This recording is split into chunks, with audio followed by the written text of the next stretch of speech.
성가대 위해서도 우리 감사의 박수 나누도록 하죠. 오늘 2024년 첫 번째 전세대 예배 함께 하신 여러분 모두를 주님의 이름으로 환영하고 축복합니다. 사실 어제 광고 녹음할 때 그 앞에 오프닝 인사를 저에게 해달라고 이제 제작하는 우리 청년 전체 디렉팅하는 친구가 부탁을 하는데 정말 하기 싫었습니다. 2주 전에는 저한테 2분짜리 랩을 해달라고 그러는 거예요. 제가 말씀 전하는데 방해가 되어질 것 같으니까 이거 못하겠다. 근데 열심히 또 봉사하는 친구, 책임지고 있는 친구가 부탁하는 일에 대해서 제가 또 안 한다라고 이야기하면 이게 그 친구에게 좋은 일이 아닌 것 같아서 정말 하기 싫었는데 그냥 말씀에 순종하여 했습니다. 꼭 기억해 주시고요, 우리 한나자매. 오늘은 좀 넉넉함이 필요한 시간입니다. 우리 아이들 아무래도 이렇게 집중하기가 어려워요.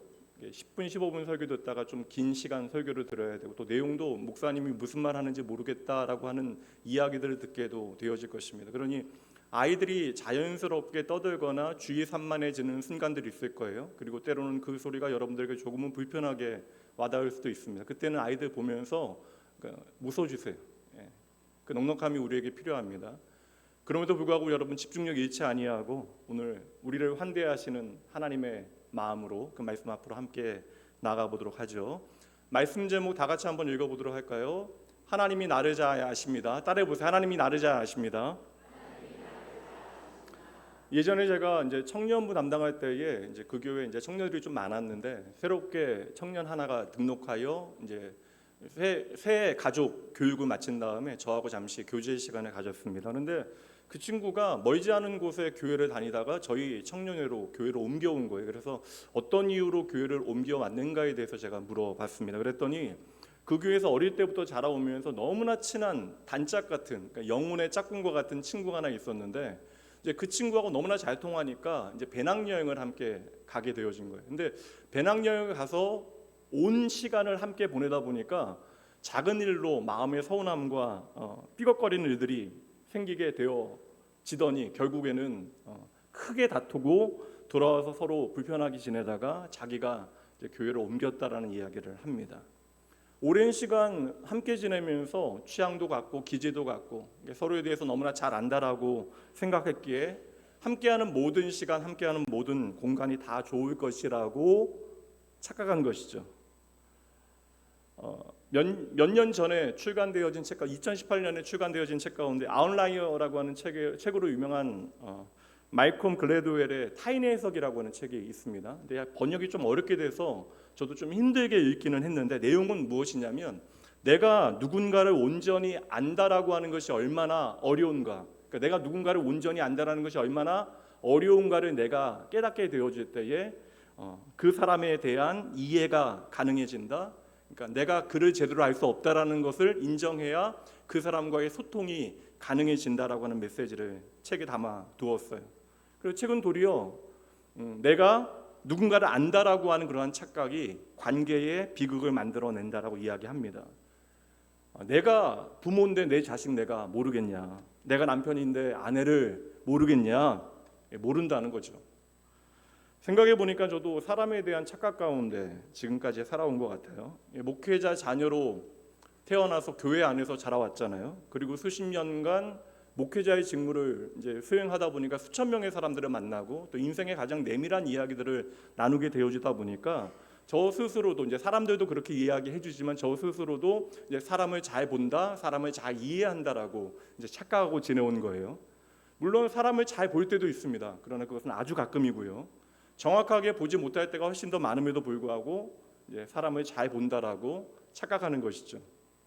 요즘은 영어 스펠링 내자로 사람을 좀 파악하고 정의하죠. MBTI.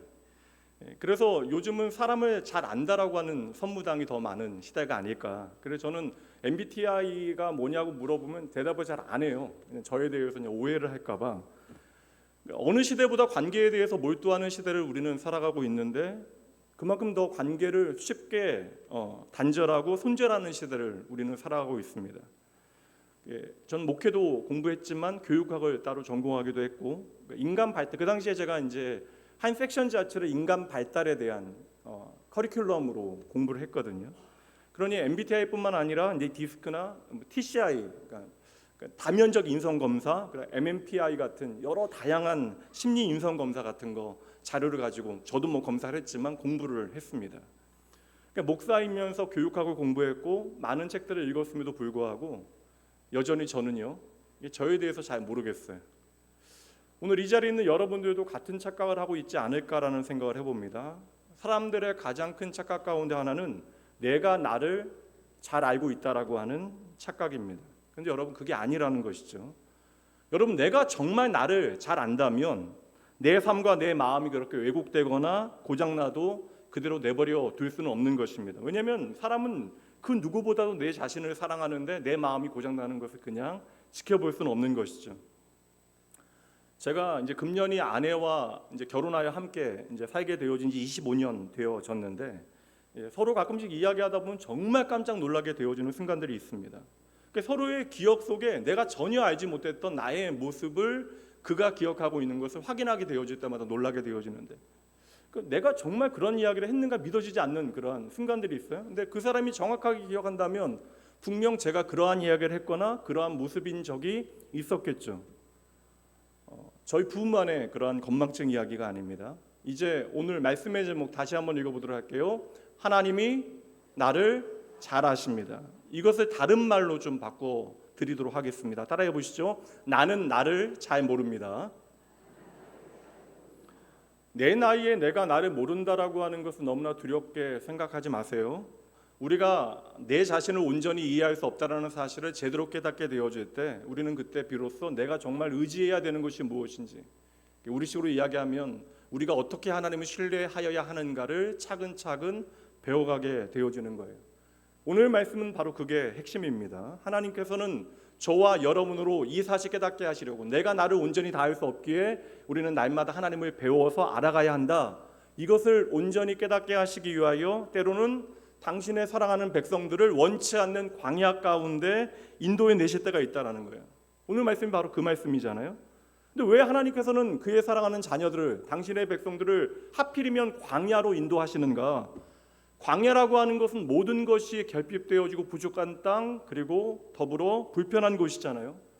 나의 넉넉함이 어느 순간 쉽게 사라져서 인내심이 작동하지 아니하는 곳, 내가 지금까지 받은 모든 교육과 내 삶이 훈련한 매너들이 나타나지 않는, 그래서 인간의 본성이 그대로 드러나게 되어지는 장소가 바로 광야죠. 우리는 살면서 생각합니다. 내가 이 정도는 충분히 감당할 수 있다. 근데 여러분, 한번 짧지만 잠시 잘 한번 생각해 보시죠. 우리가 지난날 내가 할 수 있다라고 여겼던 모든 일들이 다 이루어졌습니까? 우리의 삶의 모든 계획들과 생각들이 여러분의 생각대로, 계획대로 잘 이루어졌어요? 여러분의 지난날의 계획과 생각대로 모든 일들이 잘 이루어지지 않았기 때문에 오늘 저와 여러분이 이 자리에 모여 있는 것입니다. 저와 여러분의 어린 시절이요, 그리고 20대, 우리 또 30대, 40대, 우리가 꿈꾸었던 많은 일들, 그리고 우리가 계획한 일들이 오늘의 우리의 삶의 결과로 나타나고 있는가? 우리가 지난날 생각해 보면 후회가 더 많죠. 진지하게 발을 뺐어야 하는데, 그리고 더 좋은 길로 갔어야 하는데, 여러분 이럴 때 아내 쳐다보면 남편 안 돼요. 후회가 많다라고 얘기하는데 쳐다보시면 안 돼요. 지금은 가만히 계셔야 돼요. 그러니까 진작에 우리가 좀 우리 인생의 방향을 좀 바꾸어내고 발을 뺐어야 되는데, 어떻게 하다 보니까, 이게 우리의 식으로는 어떻게 하다 보니까, 이게 좀 믿음의 말로 바꾸면 하나님께서 기가 막히게 우리가 원하지 않았지만 우리의 삶을 인도하시어 저와 여러분을 이곳에서 만나게 하신 것이죠. 그러니 이 시간 한번 주변 바라보시면서 인사 한번 나눠봅니다. 만나서 반갑습니다. 인사 나누시죠. 만나서 반갑습니다. 만나서 반갑습니다. 여러분 생각해 보세요. 이 자리에 있는 수백 명의 사람들이 함께 모일 수 있는 확률을 한번 생각해 보세요. 이 자리에 우리 모두가 함께 모여서 이렇게 하나님을 예배하는 그런 가능성의 확률을 만약에 계산한다면 마치 고물상에 태풍이 불어와서 그 바람이 비행기를 만들어내는 확률쯤 되어지지 않을까. 우리 아이들도 있지만 인생을 꽤 오래 사신 우리 어르신들도 계시니까 우리 선배님들은 조금 더 실감이 나실 것 같아요. 인생이라고 하는 것이 참 여러분 계획대로 되어지는 일 하나도 없고 우리의 예상대로 그 인생이 흘러가게 되어지는 것이 아닙니다. 그리고 내 인생이 내 계획대로 진행되어지지 않는 이유는 바로 우리가 살아가는 이 세상이 오늘 본문의 말씀처럼 이야기하면 광야와 같이 여겨지는 순간들이 있기 때문에 그러한 것이죠. 물론 광야에서도 내가 가진 것들, 나의 힘이나 나의 능력이나 어떤 나의 자원이 힘을 발휘할 수 있는 것처럼 여겨져요. 그러나 이내 우리는 깨닫게 되어져요. 내가 가진 것이 절대적으로 내 삶을 책임지지 못한다는 사실을 어디에서요? 광야에서 우리는 깨닫게 되어지는 것이죠. 그래서 저는 하나님께서 이제 막 구원하신 당신의 백성들을 광야라고 하는 특별 교육 장소로 보내신 것이 아닐까라는 생각을 해봅니다. 모든 것이 결핍되어지고 모든 것이 불편한 그곳에서 그들로 하여금 하나님을 의지하는, 하나님께서 책임지시는 인생을 살아가도록 하나님께서는 그들의 삶을 붙잡고 인도해 내시는 장소가 바로 광야가 되어진다. 광야라고 하는 것은 너무나 넓잖아요. 내가 도무지 책임질 수 없는 장소, 그 넓고 넓은 캠퍼스를 가진 광야 학교, 오늘 말씀에 보면 그 광야 학교를 하나님께서 설립하신 목적이 나와요. 이 광야 학교의 설립 목적 먼저 보도록 합니다. 오늘 말씀 2절이에요. 내 하나님 여호와께서 이 40년 동안에, 그러니까 구체적인 시간 동안에 내게 광야길을 걷게 하신 것을 기억하라. 이는 너를 낮추시며 너를 시험하사 내 마음이 어떠한지 그 명령을 지키는지 지키지 않는지 알려 하심이라. 이 광야 학교를 하나님께서 설립하신 이유, 그리고 우리로 하여금 그 광야 학교에 입학하게 하신 이유가 있대요. 두 가지 이유인데 무엇이죠? 첫 번째는 너를 낮추시며 두 번째는 너를 시험하사. 이 두 가지 이상한 요상한 목적을 가지고 이 광야 학교는 만들어졌다. 이 두 가지 이상한 목적을 한번 생각해 보도록 합니다. 첫 번째, 하나님께서는 광야에서 40년 동안 우리를 낮추신대요. 이 광야 학교는 입학해서 졸업할 때까지 40년이라고 하는 전 삶의 이야기가 담겨지게 되어진다라는 것입니다. 근데 하나님께서는 이 목적 우리가 잊어버릴까 봐 2절 말씀뿐만 아니라 3절 말씀 그리고 16절 말씀까지 3번이나 반복하여 하나님께서는 광야에서 너를 낮추신다라고 하는 것을 말씀해 주고 계세요. 그러니까 다시 말해서 우리를 광야로 인도하신 이유가 그 첫 번째 목적이 우리를 낮추시는 것인데, 여러분 이게 이해가 안 되잖아요. 세상 가운데 빨리 높아져야 하는, 그래서 내가 나를 책임져야 되는 저와 여러분에게 이 낮춘다라고 하는 말도 우리에게 너무나 불편한데, 이 낮추다라고 하는 히브리어의 원래 의미는 훨씬 더 진한 의미입니다. 히브리어로 아나라고 하는 단어인데 이것은 괴롭게 하다, 억압하다, 강한 힘으로 누르다라고 하는 뜻이 있는 거예요. 그렇게 생각해 보면 여러분 좀 불편해지죠. 당황스럽습니다. 아예 어떤 현대역, 의미역 성경에서는 이 낮추다라고 하는 단어를 극한으로 몰아붙이다라고 번역하고 있는 거예요. 그 하나님께서 당신의 백성들을 구원하신 다음에 하나님의 백성들을 광야로 보내신 것도 이해가 안 되는데, 광야로 보내신 이유가 바로 낮추시는 것이다. 극한으로 몰아붙이시기 위하여 그를 광야로 보내셨다. 왜 하나님께서 그러하실까? 근데 정말 그럴 때가 있잖아요. 내 인생이 그렇게 광야와 같은 곳으로 몰려가는 것과 같이 여겨지는 순간들이 있습니다. 그렇다면 왜 하나님께서는 당신의 백성들을 그리 몰아붙이실까? 우리는 언제나 이제 내 마음에 대해서, 내 진심에 대해서 이야기합니다. 이게 많은 성도님들이 그 이야기 많이 하시거든요. 진심에 대해서, 내 마음에 대해서. 근데 여러분, 실상 우리의 마음이라고 하는 것은 그렇게 믿을 만한 것이 아닙니다. 우리의 마음이라고 하는 것은 너무나 편향적인 것이기 때문에 나도 모르게 본능적으로 기울어지게 되어져요. 그러니까 어떠한 기울어진 곳을 향하여 내 마음 전부가 가버리게 되어지는 것이죠. 그것을 우리가 인식할 수도 있고 인식하지 못할 수도 있습니다. 세일링 경기라는 게 있는데, 레이싱인데요. 이것은 뭐냐면 이렇게 요트 있죠. 요트인데 이제 동력이 없는 요트들, 바람으로 움직이게 되어지는, 이 돛을 달고 바람만으로 움직이는 무동력 요트 경기를 세일링이라고 이야기합니다. 그러니까 무동력으로 배를 바람에 의지하여 움직여서 목적지까지 가는 경기가 되어진 거예요. 보통은 1인에서 3인 정도의 경기를 하는데, 장거리를 하게 되어지면 한 8인에서 10인 정도가 한 팀이 되어져서 이 경기에 참여하게 되어져요.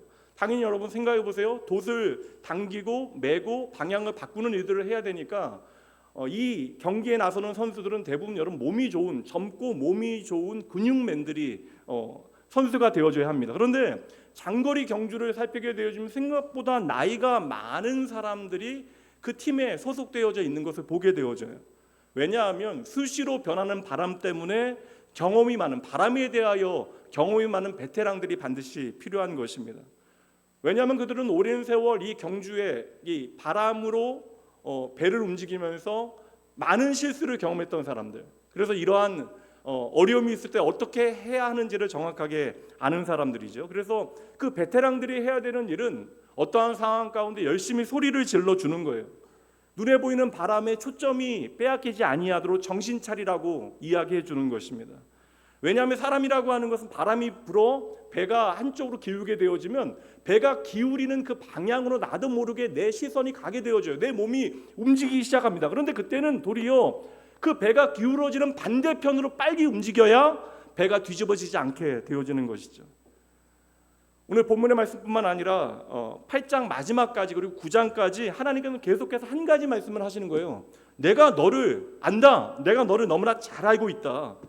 왜 하나님께서는 계속해서 광야로 이스라엘 백성들을 보내시고 그들에게 내가 너를 안다라고 말씀하고 계시는 것일까? 이 자리에 모여있는 여러분들 적어도 내가 하나님 믿고 하나님 사랑하는 마음 가운데 나와 이 자리 예배하고 계시잖아요.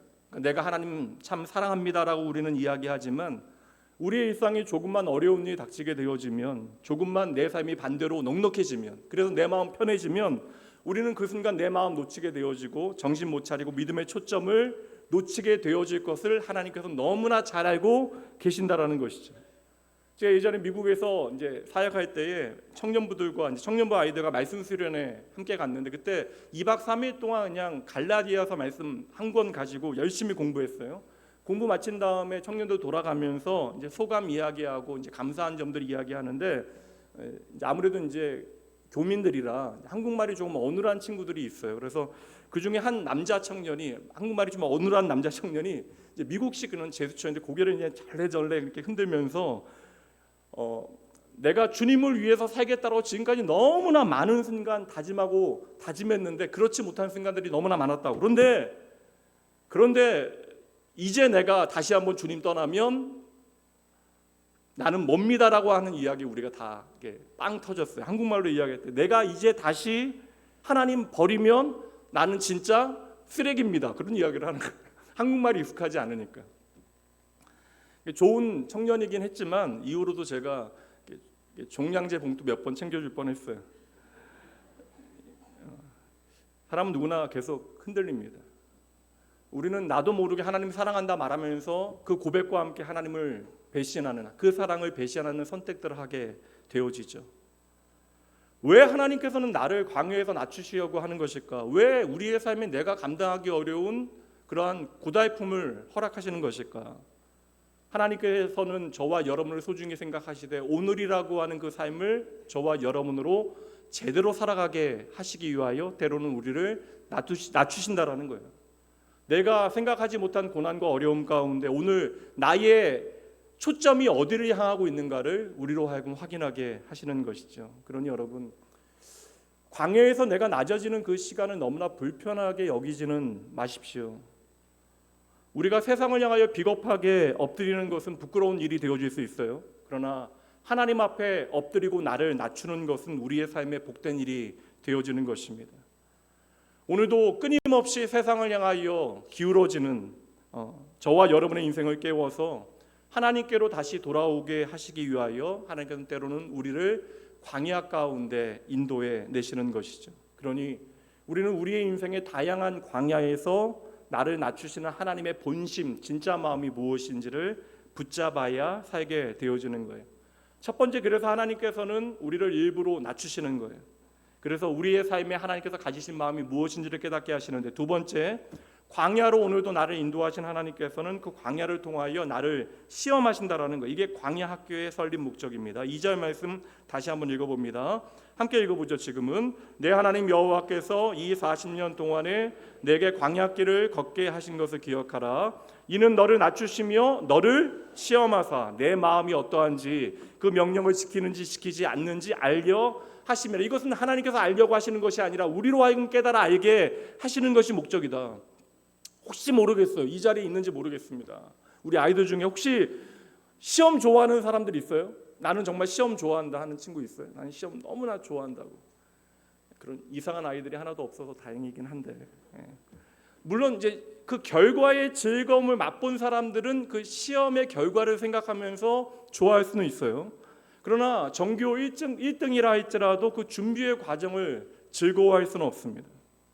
이 광야 학교의 두 번째 설립 목적이요, 시험하다. 하나님께서 시험하기 위하여 우리를 광야로 보내시는 경우가 있는데, 이 시험하다라고 하는 히브리어가 또 나사라고 하는 단어예요. 근데 성경에 이 나사라고 하는 히브리어가 처음 등장하는 곳에 한번 가보도록 할게요. 창세기 22장입니다.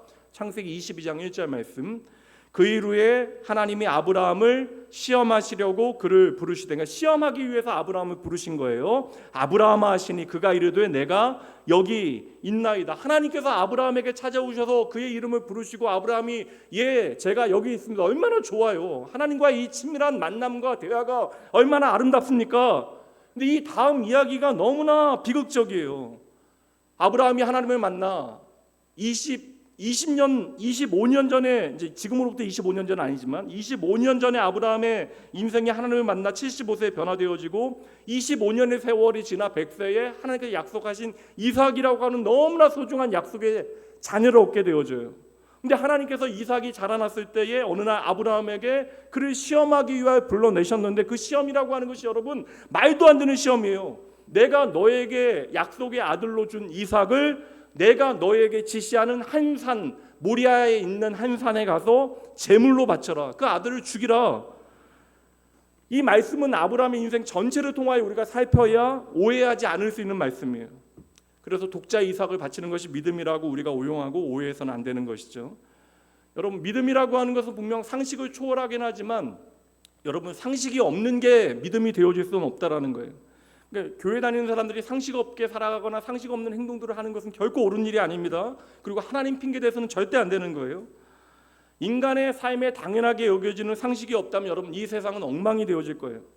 물론 이 상식이라고 하는 것이 한계는 있긴 합니다. 그러나 이 상식조차 이 세상을 지키는 하나님의 일반 은총의 영역이 되어질 수 있다. 하나님은 상식을 통해서도 이 땅에 하나님의 질서를 행하시고 오늘도 인도해 가신다. 물론 중요한 것은 이 믿음의 문제는 우리로 하여금 하나님을 경험하게 하기 위하여 이 상식에만 매이지는 않는다는 사실을 우리가 깨달아 알게 되어지는 것이죠.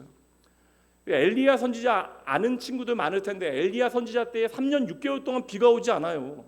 지금과 다르게 비가 오지 않으면 안 되는, 절대죠. 지금도 비가 안 오면 안 되지만 그 당시에는 비가 오지 않으면 농사조차도 짓지 못하는 그러한 시대였어요.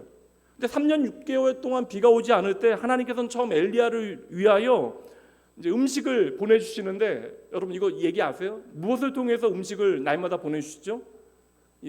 까마귀를 통해서 새벽 배송을 하신 거예요. 얼마나 편해요, 여러분. 아침에 일어나면 까마귀가 아침마다 필요한 음식들을 갖다 주니까, MBTI 이야기면 I형의 사람들은 얼마나 편해요. 비대면으로 이제 음식을 날마다 하나님께서 갖다 주시니까. 근데 어느 날 갑자기 그 흘러가던 냇가가 마르게 되어지고 까마귀가 더 이상 나에게 음식을 공급해 주지 않아요. 그때 하나님께서 말씀하시길, 너는 사르밧이라고 하는 이방 땅에 가서 한 가난한 과부의 집에 가게 되어질 것인데 그곳에서 그 여인에게 먹을 것을 취하라. 그 여인에게 가서 네가 먹으라라고 하는 이야기를 하시는 거예요. 근데 가보니까 정말 가난한 여자예요. 아들 하나 있는 그러한 과부인데, 미망인인데 이제 마지막 한 끼만이 남아 있습니다. 이 한 끼를 먹고 아들과 함께 죽을 수밖에 없는 현실을 눈앞에 두고 있는 여인. 근데 엘리야 선지자는 정말 사람으로서 할 수 없는, 절대 꺼내지 못할 이야기를 꺼내잖아요. 그 마지막 남은 걸로 나를 먹고 마시게 하라. 근데 저는 이 말하는 엘리야의 마음이 어땠을까? 이 상황 가운데 하나님의 말씀대로 하는 것이 얼마나 무섭고 힘겨웠을까? 저라면 절대 못할 것 같아요. 그 말 못할 것 같아요. 엘리야에게도 참 어렵고 힘든 요구였지만 잘 생각해 보면 이 여인과 어린 아들은요, 이 마지막 한 끼를 먹고 그냥 죽으려고 했던 거예요. 그런데 하나님께서는 그 이방 땅에 있는 이름 없는 가난한 여인을 아시고 지금 엘리야 선지자를 보내신 것이죠. 왜요? 그 이름 없는 가난한 이방인 여인과 그 아들을 살려내시기 위해서. 하나님께서는 하나님의 선지자를 먹이시기 위하여 가난한 과부를 착취하시는 게 아니에요. 그러니까 이 시험은 살리기 위한 하나님의 시험입니다. 아브라함에게 아들 하나밖에 없습니다.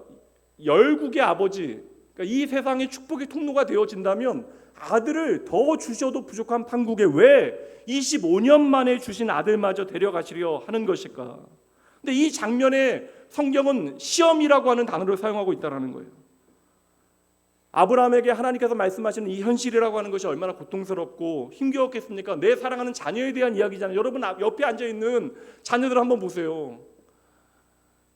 아까 주한이 옆에 같이 예배하려고 했는데 가던데 독립하잖아 벌써 애들이, 맞죠? 초등학생만 돼도 독립해. 엄마 아빠하고 오늘만큼 좀 예배를 드리면 좋은데 독립해. 얼마나 이게 힘들었을까. 저는 그날 사건에 숨겨진 의미를 다 여러분들에게 설명드릴 수 없어요. 저도 모르니까요. 그러나 이러한 요구를 하신 하나님의 마음이 무엇인지를 조금은 이해할 수 있습니다. 이제 믿음이 시작되어지는, 믿음의 시작이 되어지는 아브라함의 삶을 그대로 내버려 두실 수 없는 거예요. 왜냐하면 그의 마음 깊은 곳에 아브라함도 알지 못하는 그 마음의 중심을 하나님께서는 다 알고 계시는 것이죠. 하나님께서는 지금 아브라함을 열방이 하나님께 돌아오게 하는 그 하나님의 일하심의 도구로 사용하시는 것이 아니에요. 그는 도구로 부름받은 것이 아닙니다. 아브라함은 하나님께서 아시는, 하나님께서 사랑하시는 한 하나님의 백성, 하나님의 자녀가 되어졌기에 하나님은 그저 아브라함을 사용하시는 것에 멈추지 아니하시고 아브라함의 삶 전체를 차근차근 변화시키기 원하시는 거예요. 그래서 끊임없이 하나님은 아브라함에 찾아오십니다. 아브라함이 이삭을 얻게 되어지고 이삭이 자라나게 되어지면서 어느새 하나님만이 아시는 마음이에요. 하나님보다 이삭을 더 사랑하고 더 의지하게 되어졌을 가능성이 높습니다. 그래서 하나님께서는 아브라함에게 찾아오셨을 때 네가 사랑하는 이삭을 나에게 바치라라고 이야기하신 것이죠. 어느새 나의 오늘과 내일을 이삭에게 걸게 되어졌을 거예요. 이삭만 보면 흐뭇하고 그렇게 나도 모르게 내 마음 전체가 이삭에게 기울어지니까 나의 마음 전부가 이삭에게 가 버리게 되어진 것이죠. 여러분 질문 드릴게요. 여러분들은 진정 하나님을 의지하십니까? 그럼 다른 질문부터, 여러분 하나님 참으로 사랑하시죠? 하나님이 나의 생명 되심을 믿으십니까? 그러면 여러분은 하나님을 참으로 의지하십니까? 그럼 여러분 돈보다 하나님을 더 의지하십니까? 뭐예요? 인생은 연약하기 때문에 눈앞에 있는 돈, 사람 의지하게 되어져. 이게 인생입니다. 근데 여러분 그렇게 내 마음이 기울어진 곳으로 내 마음 전부가 가버리면 안 된다라는 거예요. 그때 하나님께서는 저와 여러분의 삶을 만지시고 다루시기 시작하시는 거예요. 처음에 말씀드렸습니다. 우리는요 내 자신을 잘 몰라요. 그러니 하나님도 잘 알지 못합니다. 그래서 우리의 인생이 이렇게 어렵고 힘겨운 거예요. 그래서 때로는 하나님께서는 광야와 같은 내 삶의 어려운 삶의 자리에서 내 삶을 낮추시고 하나님께서 친히 나를 시험하시어 우리로 누구를 만나게 하세요? 하나님을 만나게 하시는 거예요. 그래서 광야에서 내 마음이 낮아지지 아니하고 하나님께서 친히 내 삶을 찾아오셔서 시험하지 않았더라면 우리는 하나님을 전혀 몰랐을 것입니다. 그렇게 하나님을 만나지 않았더라면 이 자리에 없었을 사람들이 대부분이에요. 아브라함도 머리가 복잡했겠죠. 그러나 묵묵하게 그 길을 이제는 걸어갑니다. 하나님께서 내게 왜 이러실까 다 헤아리지 못한다 할지라도 도무지 이해할 수 없는 그 상황 가운데 아브라함의 인생의 가장 힘겨운 그 광야에서 그가 할 수 있는 유일한 일이 무엇입니까? 세월이 지나 그래도 하나님을 신뢰하는 것, 그래도 하나님을 의지하는 것. 그래서 성경에 보면 여러분 알다라고 하는 단어와 믿다라고 하는 단어는 거의 동의어처럼 사용이 되어지는 거예요. 그러니 여러분 하나님께서 저와 여러분을 아신다라고 하는 것은 우리의 연약함을 헤아리신다라는 말씀도 되지만 하나님이 우리를 아신다라는 것은 오늘도 저와 여러분을 믿으시고 기대하신다라는 것을 여러분 기억하셔야 돼요. 오늘 우리의 문제는 무엇입니까? 내가 아는 믿음에 대한 지식을 내 몸으로 살아낼 수 있는 실력이 없는 거예요. 믿음이 정말 일해야 되는 우리의 삶의 순간들이 있는데, 우리 인생의 광야에서 그 믿음이 열심히 일을 해야 되는데, 믿음이 일해야 되는 순간에 내 몸이 굳어버리는 거예요. 왜냐하면 내가 아는 믿음을 내 삶으로 살아본 경험이 우리에게는 없는 거예요. 그 믿음의 훈련이 우리에게 한없이 부족한 것입니다. 그래서 아는 대로 살지 못하면 우리의 삶의 그 믿음이라고 하는 것은 상당히 위험해지는 것이죠. 그래서 많은 경우 머리로 아는 것만으로 믿음의 능력이 끝나버리는 경우들이 있는 거예요. 그러니까 우리의 평생에 같은 문제가 반복이 되어지는 것이죠. 아브라함의 3일 길이 얼마나 고되었을까. 새벽마다 말씀 나누었는데 참 이게 얼마나 힘든 길이었겠어요. 한 걸음 한 걸음 힘겹게 걸어갈 때에 아들은 아무것도 모르니까 아버지에게 묻잖아. 아버지, 다 있는데 제사할 양은 어디 있나요? 정말 아무 말도 하지 못하는 그러한 질문을 받게 되어졌는데, 그때 아브라함은 100점짜리 대답을 합니다. 기억하시나요? 뭐라고 아브라함이 대답하죠? 하나님이 다 준비하셨다. 하나님이 예비하셨다. 저는 이것이 거짓말이라고 생각하지 않아요. 이게 아브라함의 믿음이었습니다. 여러분, 도무지 기도조차 나오지 않는 순간들 없어요? 도무지 기도조차 내가 할 수 없는 순간들 저도 있거든요.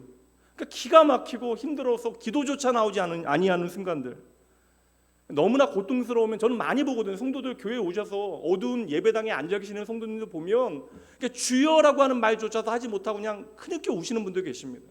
너무나 고통스러우면 주여도 안 나오는 순간들이 있어요. 그때 여러분, 그러한 순간에 좋은 방법 하나 알려드릴게요. 그냥 여러분 교회에 오세요. 그리고 그냥 빈 예배당에 앉아 계십시오. 꼭 기도하지 않아도 여러분 그냥 이곳에 앉아 계시면 돼요. 왜요? 하나님은 여러분을 다 아시기 때문입니다. 저는 그래서 교회는요, 편리한 곳이 아니라 도리어 불편을 깨닫고 불편을 통하여 은혜 받아야 되는 곳이 바로 교회여야 한다라고 믿습니다. 교회는요, 나의 창조주 하나님, 오늘 나를 구원하신 하나님을 기억하게 만드는 공간이 되어줘야 돼요. 그러한 관계여야 합니다. 오늘 성가대 찬양 너무나 좋았는데 요새 뭐 교회들마다 대부분 LED 화면들 교회도 너무나 잘 되어 있으니까요. 성가대 찬양할 때 뭐 LED 화면에 우리 아이들도 청년들 나와서 우리 집사님들 나와서 찬양하실 때 예루살렘에 대한 찬양하면 막 예루살렘 풍경 나오고, 홍해 막 찬양하면 막 홍해 막 갈라지는 화면 나오고. 며칠 전에 제 친구 목사 사역하는 교회 보니까 이제 제가 좋아하는 찬양 평화 그 사랑의 물결이라고 하는 찬양하는데, 거기 보니까 아주 막 찬찬한 물결이 화면 가득 채우고 거기 이제 가사가 두 줄 딱 나오고, 그런 거 보면 좀 이것만으로도 은혜가 되는 것처럼 여겨지는. 근데 여러분, 교회는 좋은 시설이나 감동적인 어떤 음향 그런 장비, 훌륭한 퍼포먼스가 아니라 이 교회는 한 가지에 목말라야 돼요. 바로 하나님의 은혜에 목마른 곳이 되어져야 합니다. 사람은 떡으로만 살 것이 아니요 하나님의 입으로부터 나오는 모든 말씀으로 살 것이라. 교회는 사람이 떡으로 사는 것 아니고, 교회는 돈으로 사는 존재가 아니라 오직 하나님의 입으로부터 나오는 말씀으로 사는 존재임을 배우고 깨닫고 알아가는 곳이 바로 교회여야 하는 것이죠. 그를 통하여 우리가 마지막 도달하게 되어지는 진리가 무엇입니까? 따라해 보세요. 하나님을 신뢰해야 삽니다. 나는 밥이 아니라 하나님으로 말미암아 삽니다. 나는 돈이 아니라 하나님의 말씀으로 말미암아 삽니다. 이 고백이 진실해지는 곳이 바로 주의 몸된 교회여야 하는 것이죠. 저는 이것이 바로 광야 학교의 마지막 졸업시험이 아닐까. 나도 나를 모르니까 하나님께서는 이 광야에서 진짜 내가 누군지를 깨닫게 하시고 그 광야에서 하나님을 제대로 의지하게 하시는 거예요. 그래서 오늘도 우리는 우리의 인생의 많은 위기를 통하여 하나님을 만나고 그 하나님이 얼마나 내 삶에 좋은 분인지, 내가 신뢰할 만한 분인가를 배워가야 하는 것입니다. 그러니 여러분, 매 주일마다 교회에 와주시는 거 감사하기는 해요. 그러나 몸만 이곳에 와 계시면 절대 안 됩니다. 하나님께서는 여러분의 마음이 지금 무엇을 향하고 계시는지를 다 알고 계십니다. 저희 집 개 한 마리가 있는데 개가 이제 14살이에요. 이게 뭐 요즘 보면 좀 이렇게 저도 마음이 아파요. 개를 막 너무 막 애정하고, 개 사랑하시는 분들, 개라는 표현도 좀 그런가요? 근데 우리 개도요, 눈 안 보이고 이제 막 그러거든요. 근데 자기를 가장 아끼고 사랑해 주는 것이 제 아내라는 것을 너무나 잘 알고 있습니다. 여러분 죄송합니다. 개도 아는데요, 개도 아는 걸 저와 여러분은 몰라요. 하나님은 이 시간 여러분의 마음의 중심이 무엇을 향하고 있는가를 정확하게 알고 계십니다. 그리고 하나님은 여러분의 마음에 하나님을 향한 그 중심의 무게를 오늘도 확인하고 계세요. 그렇게 나의 모든 것을 다 아시는 하나님께서는 그럼에도 불구하고 끝까지 저와 여러분 포기하지 아니하시고, 때로는 광야를 통하여 우리를 낮추시고 시험하시어 내 인생을 책임지시고 인도하시는 분이 하나님이심을 깨닫게 하시는 거예요. 알게 하시는 것입니다. 질문 하나, 이제 말씀을 좀 정리하면서 질문 하나 해볼게요. 우리 유년부 친구들부터 고등부 친구들까지만 한번 솔직하게 이야기해 주세요. 학교 다니시잖아요, 여러분. 근데 유년부 친구들부터 고등부 친구들까지 학교 다니시는 분들, 내가 학교 다니는데 시험만 없다면 정말 학교 행복하게 다닐 것 같다라고 생각하는 분들이 있어요? 시험만 없다면 내가 학교 정말 행복하게, 그래요. 아이고, 그래요. 우리 정직한 영혼들. 손 안 든 친구들 하나님께서 여러분의 마음을 다 아십니다. 반대로 이거 질문하면 안 돼. 시험이 있어서 학교 갈 맛이 난다라고 하는 친구들이 있어요? 유년부 친구들부터. 예전에 여러분, 우리 그럼 장년부들 중에서 나는 시험이 있어서 학교 다닐 맛이 있어. 그건 여러분 건망증이에요. 기억 못 하시는 겁니다. 우리가 정말 학교 다닐 때 시험이 없으면 행복할까? 그러면 시험 없어서 학교에 간다면, 행복하다면 학교 가는 목적이 시험이 없어도 온전히 다 이루어질 수 있을까? 여하튼 학교라고 하는 곳은 전인적인 교육을 위하여 존재하는 그런 기관이잖아요. 받아쓰기를 해야, 우리 초능가 아이들 받아쓰기 해야, 우리 예전에 뭐 김명선 목사님도 교회 오셔서 아들내미 뭐 자랑할 때 받아쓰기 만점 받았다고. 근데 초등학교 들어가서 한글을 못 띈 제 앞에서 할 얘기는 아니잖아요. 이제 그런 자랑해요. 받아쓰기를 하는 이유는 무엇이겠어요? 글을 배워야 문자를 읽게 되어지죠. 공부를 하기 위해서는 힘들어도 시간을 내어서 우리가 배워야 되는 것, 그리고 외워야 하는 것들이 있습니다. 우리가 과연 시험이 없어도 하나님을 잘 믿을 수 있을까? 처음에는 너무나 감사하죠. 어떠한 어려움도 없는 삶.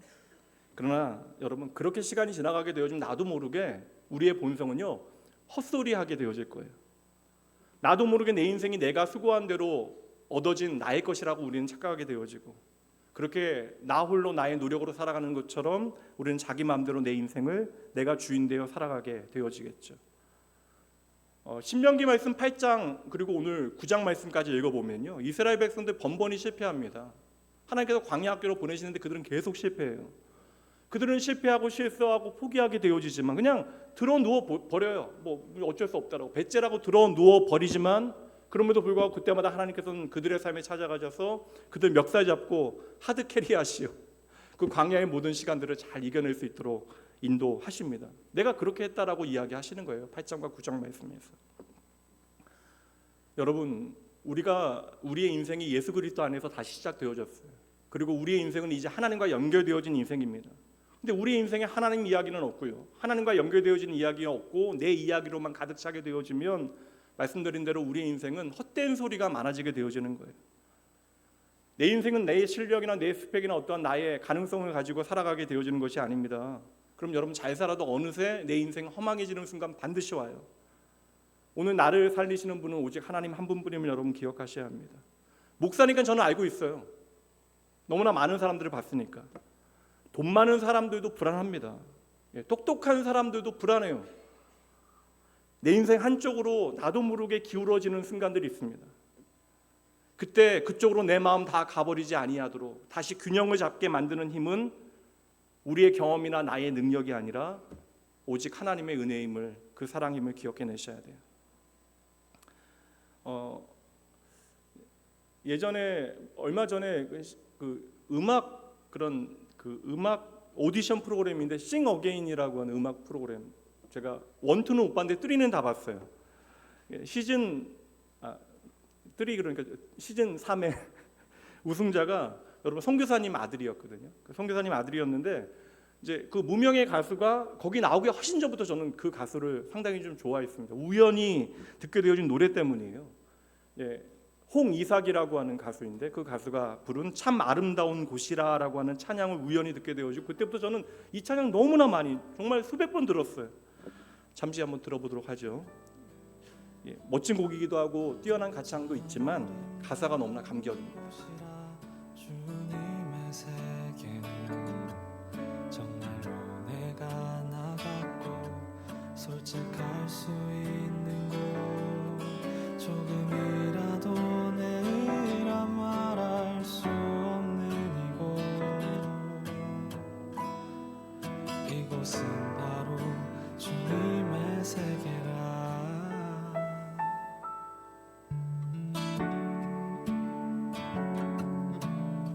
하나님의 세상이 왜 아름다운 곳인가? 내가 언제나 솔직할 수 있는 곳, 무엇 하나도 내가 자랑할 필요 없는 곳, 나의 의를 주장할 필요 없는 곳, 그것이 바로 하나님의 세계입니다.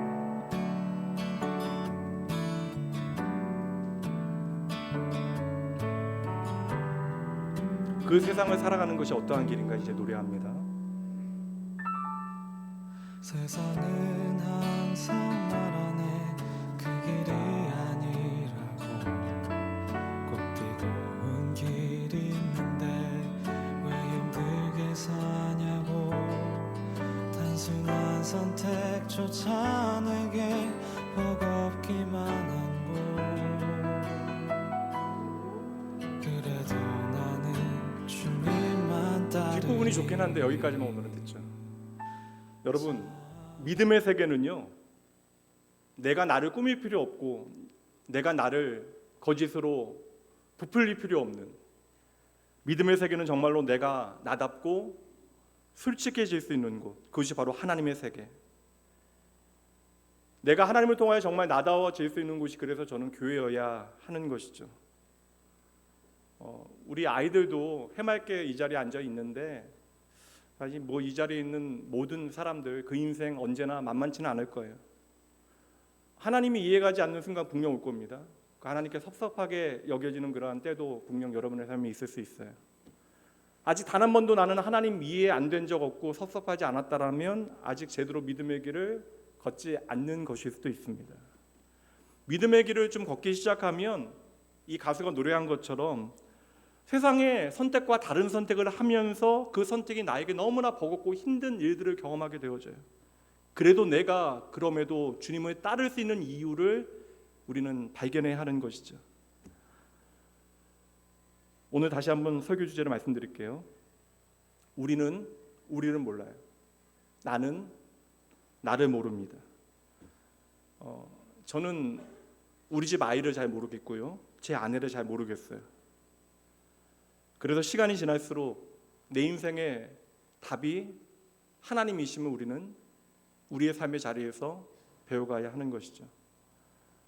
내가 떡으로만 사는 것이 아니라 하나님의 말씀으로 사는 인생, 하나님의 입으로부터 내게 주어지는 말씀으로 사는 인생을 하나님께서 살아가게 하시려고, 알게 하시려고 때로는 인생의 광야 가운데 나를 시험하시고 나를 낮추시어 무엇을요? 하나님의 은혜의 손길을 경험하게 하시는 것입니다.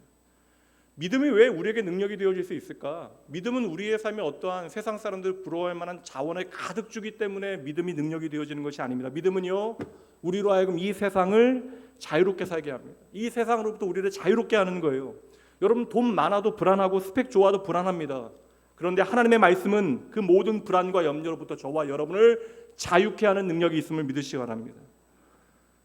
지난 한 주 너무나 아름다운 봄날이었어, 맞죠? 여러분, 너무나 찬란하게 멈추면 좋을 만큼 아름다운 봄날이었는데 그 봄날을 지내시면서 이러한 아름다운 날을 살아갈 수 있어서 감사하다, 너무나 행복하다라고 여러분 느끼신 적이 있으십니까? 하나님께서 오늘 나에게 주신 그러한 자유를 내가 풍성하게 오늘 누리고 있는가? 주님께서 내게 주신 기쁨은 참으로 놀라운 것인데 그 기쁨 가운데 나는 충분히 하나님 앞에 행복한 삶을 살아가고 있는가? 여러분의 삶에 어떠한 일이 있건 그 인생의 모든 날에 나를 아시는 하나님 안에서 참 아름다운 세상 살아가시는 여러분 되시길 주님의 이름으로 축복합니다. 오늘 말씀의 결론 보도록 하죠. 광야 가운데 있는 우리 모두를 향한 하나님의 본심 말씀드립니다. 16절이에요. 내 조상들도 알지 못하던 만나를 광야에서 내게 먹이셨나니 이는 다 너를 낮추시며 너를 시험하사 그 결국이요 함께 있습니다. 마침내 내게 복을 주려 하심이었느니라. 아멘. 하나님 광야에서 우리에게 복 주시는 하나님, 우리의 전부가 되어주시고 생명이 되어주시는 나의 아버지 되십니다. 오늘은 낙원교회 식구들 다 모였으니까 좀 결단 찬양을 함께 불러보는 것이 어떨까. 좀 어려운 찬양이긴 한데 광야를 지나며라고 하는 찬양 함께 불러보도록 할게요. 좀 어려워서 잘 부르지 못할 수도 있어요. 근데 대신 천천히 읽으셔도 괜찮습니다. 우리가 살아가는 삶의 모든 자리가 다 광야예요. 광야는 답이 없는 곳인데 그래서 우리는 이 광야에서 하나님을 우리의 인생의 정답으로 만나게 되어질 거예요. 그리고 우리는 광야에서 나를 돌보시는 하나님 기쁨으로 고백할 수 있을 것입니다. 그래서 저는 이 광야의 불편함을 통해서 좀 하나님을 깊이 만나는 여러분 되시길, 그래서 그 불편한 자리가 하나도 불편하지 않은 자리, 도리어 감사의 이유가 되어지는 자리, 인생의 광야에서 나의 인생의 지붕이 하나님 되시고 그 광야를 아버지의 집으로 만드시는 하나님 만나시는 여러분 되셔야 합니다. 이 시간 나를 아시는 하나님 앞에 함께 고백해보죠. 광야를 지나며 함께 찬양합니다.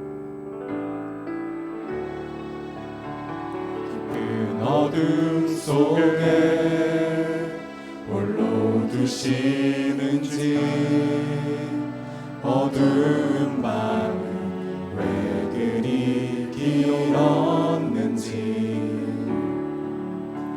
나를 고독하게 나를 낮아지게 세상 어디도 기댈 곳이 없게 하셨네.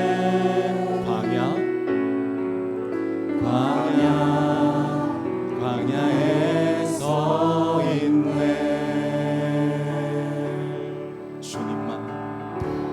주님만 내 도움이 되시고 주님만 내 빛이 되시는 주님만 내 친구 되시는 광야. 주님 손 놓고는 단 하루도 살 수 없는 곳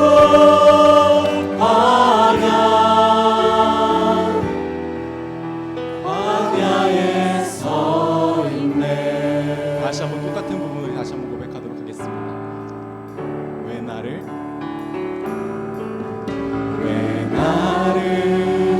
깊은 어둠 속에 홀로 두시는지 어두운 밤은 왜 그리 길었는지 나를 고독하게 나를 낮아지게 세상 어디도 기댈 곳이 없게 하셨네.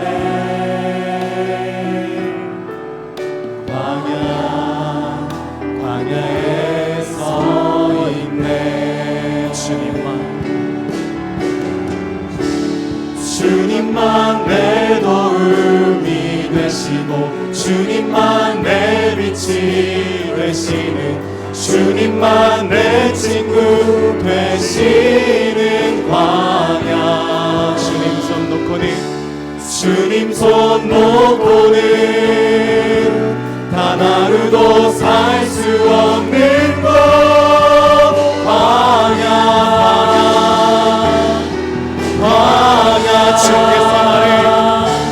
주께서 나를 사용하시려 나를 더 정결케 하시려 나를 택하여 보내신 그곳 광야.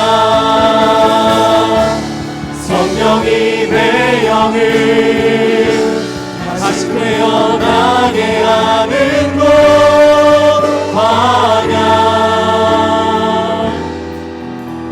광야에 서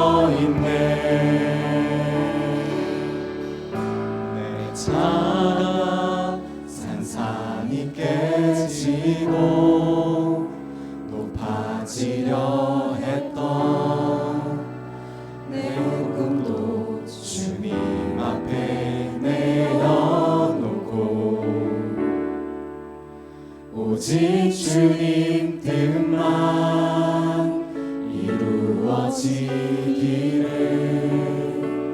나를 통해 주님만 드러나시기를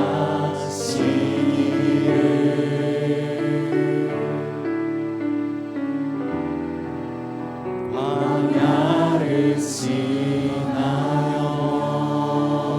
여러분 잠시 우리가 눈을 감고 기도하죠. 우리 아이들도 한번 눈 감아볼까요? 우리 친구들도 눈 감고 하나님은 여러분 어려도 사랑하십니다. 그리고 오늘 우리가 이 자리에 있는 것은 예수 그리스도를 통하여 하나님께서 우리를 너무나 사랑하시기 때문에 그 생명을 통하여 우리를 하나님의 자녀로 불러주신 거예요. 그래도 오늘 우리는 그럼에도 우리를 몰라요. 나는 나를 잘 모릅니다. 이거 인정하셔야 돼요. 그래서 나는 내 인생도 몰라요. 대신 우리가 고백한 대로 하나님은 우리를 아십니다. 하나님께서는 우리의 모든 광야에서 기꺼이 하나님의 그 따뜻한 손길로 저와 여러분을 다루실 거예요. 때로는 낮추시기도 하고 때로는 우리를 몰아붙이시는 것 같은데 그 하나님의 손길은 언제나 나를 하나님의 자녀답게 빚어가시는 아버지의 손길입니다. 이 시간 잠시 눈을 감고 그 하나님 묵상하며 기도하며 나아가도록 합니다. 잠시 기도합니다.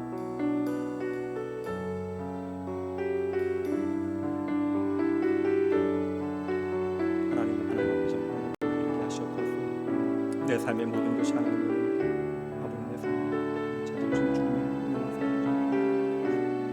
하나님 친히 아버지 함께하여 주시옵소서. 아버지 오늘도 아버지 모든 것을 아시는 여호와 하나님, 오늘도 나를 이끌어 나르시고 함께하신 여호와 하나님, 아버지 우리의 모든 자리에서 나를 빚어가시는 나의 아버지이신 하나님께 위한 은혜의 시간 되어 수 있도록 주여 인도하여 주시옵소서.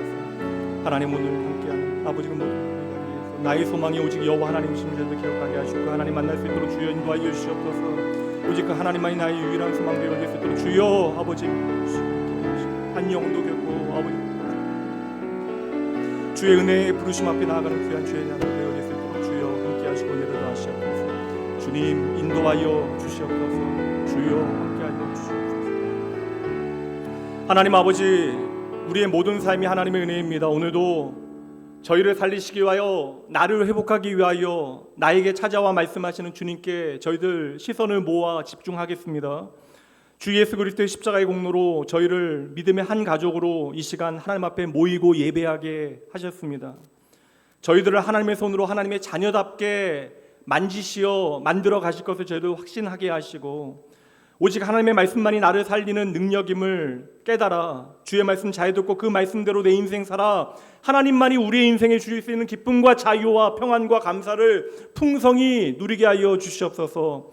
하나님 많은 것을 가지고도 내가 원하는 것 내 손에 쥐어도 불안해하고 염려하고 걱정하고 비교하고 미워하고 시기하게 되어지는데 주여 오늘 저희의 마음을 하나님께서 친히 붙잡아 주시고 이 시간 한 사람 한 사람의 그 마음 중심을 만져주시어 그들을 회복하시고 고쳐 주시옵소서. 우리의 영원한 소망 되신 주님, 나는 도무지 나를 알지 못하겠으나 하나님께서 나의 중심 누구도 알 수 없는 그 깊은 곳까지 주님께서 다 하신다 약속하셨으니 그 모든 어둠 가운데 주님께서 친히 빛이 되어 주시고 그 절망 가운데 소망으로 좌정하여 주시옵소서. 우리가 내 자신을 알지 못하고 나의 내일을 알지 못해 염려한다 할지라도 나의 자녀와 내 가족, 내 부모님은 내가 다 알지 못한다 할지라도 주님께서 오늘도 나를 붙들고 계심을 확신하고 주여 믿음으로 주님 앞에 나아가는 모든 주의 자녀들의 그 마음과 그 삶을 광야에서 자유하게 하시고 새롭게 하여 주시옵소서. 내 인생의 모든 광야에서 나의 길이 되어 주시는 예수님 이름으로 축복하며 간절히 기도합니다. 오늘 봉헌 찬양은요 우리 중고등부 아이들 찬양해 주시겠습니다. 찬양할 때 여러분 잘 들어주시고 격려해 주시고 따뜻한 시선으로 바라봐 주시고요 봉헌하도록 합니다.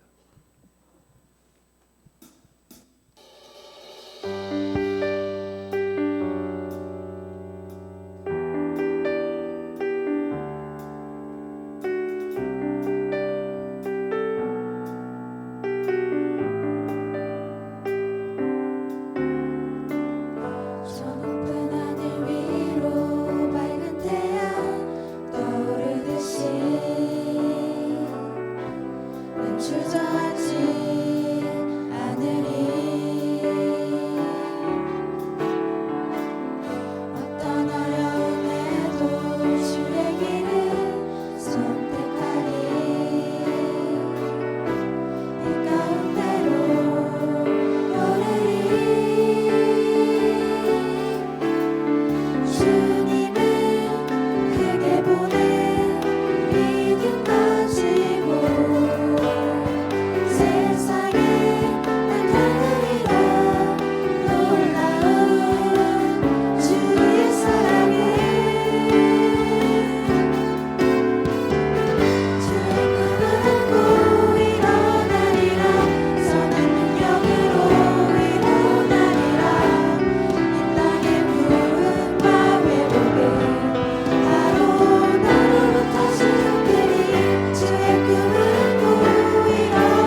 되게 하신 성령 안에 함께 지어져가네. 모퉁이 돌 되신 예수와 하나 되게 하신 성령 안에 함께 지어져가네. 고마워요. 잘했습니다. 고마워요.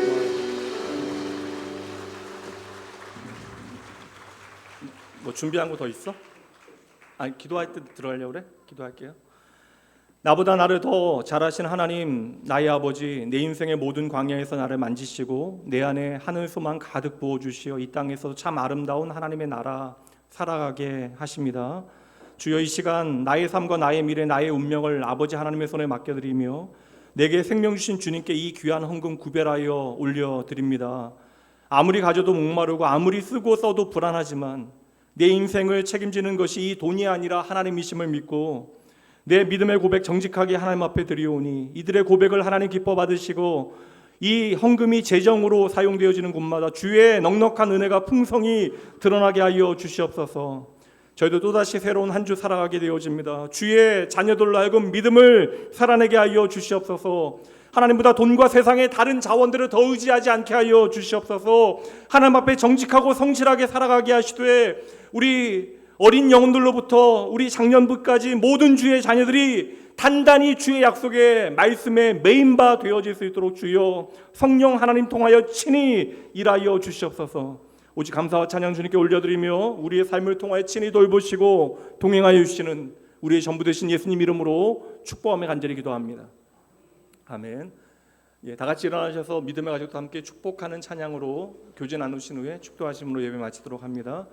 바로 집에 가지 마시고요, 좀 교제 나누시고 이렇게 가시면 좋을 것 같아요.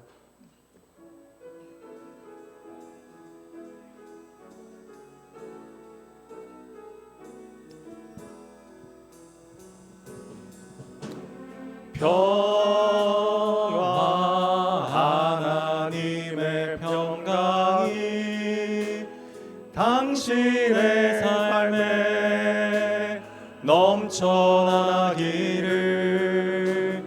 평화 하나님의 평강이 당신의 삶에 가득하기를 축복합니다. 이제는 주 예수 그리스도의 은혜와 하나님 아버지의 사랑하심, 성령 하나님의 함께하심이 모든 광야길을 지나며 우리를 하신 하나님 신뢰하고 그 입에서 나오는 모든 말씀으로 살아가기로 다짐하는 모든 주의 백성들, 낙원의 모든 가족들 머리 위에, 이들의 가정과 자녀와 부모님 그리고 일터 위에 회복과 소망의 내일을 꿈꾸는 이 나라와 민족, 열방과 이 땅의 모든 주의 몸된 교회들 위해 지금로부터 영원까지 함께 있을지어다. 아멘.